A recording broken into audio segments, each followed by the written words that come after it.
దివంగత గవర్నర్ అలాగే ఉమ్మడి రాష్ట్ర ముఖ్యమంత్రిగా పనిచేసిన దివంగత కొణిజేటి రోషయ్య నేడు 3వ వర్ధంతి సందర్భంగా తెలంగాణలో తెలంగాణ ముఖ్యమంత్రి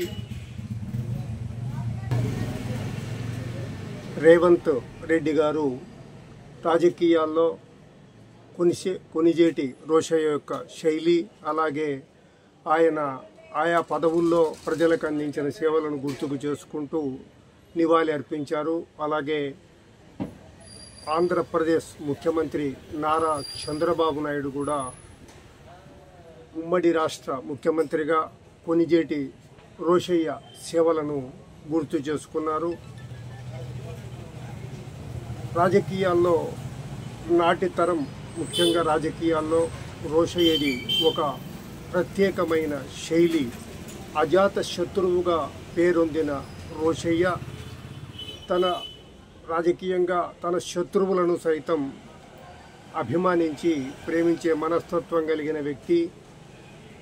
అజాత శత్రువు అని ఎందుకు అనుకుంటామంటే రోషయ్యను కేవలం స్వపక్షంలోనే గాక విపక్షంలో కూడా ఆయనను అభిమానించేవారు. నేటి తరం వారికి రాజకీయ నాయకులకు కూడా రాజకీయాల్లో ఒక నాయకుడు ఏ విధంగా ముందుకెళ్ళాలి, ప్రజాసేవలో ఎటువంటి మార్గంలో ముందుకెళ్ళాలి అన్నది కూడా ఆయనను ఆదర్శంగా తీసుకోవచ్చు. ఒకప్పుడు నాకు తెలిసి కొన్ని సమాచారాల్లో చూశాను, అప్పట్లో దివంగత ముఖ్యమంత్రి ఎన్టీ రామారావు ముఖ్యంగా అప్పట్లో శాసన మండలిలో ఉండే రోషయ్య యొక్క వాగ్దాటి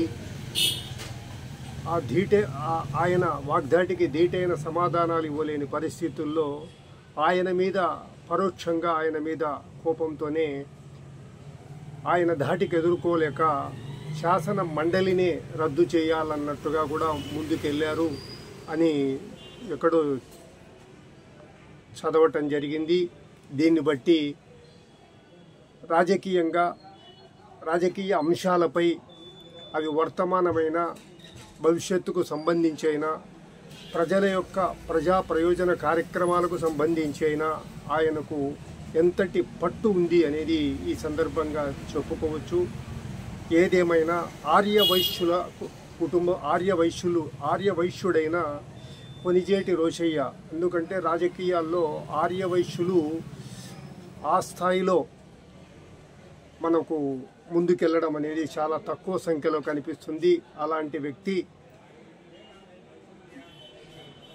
తన రాజకీయ జీవితంలో ముఖ్యమంత్రిగా పనిచేయడం, అలాగే గవర్నర్గా కూడా పనిచేయడం.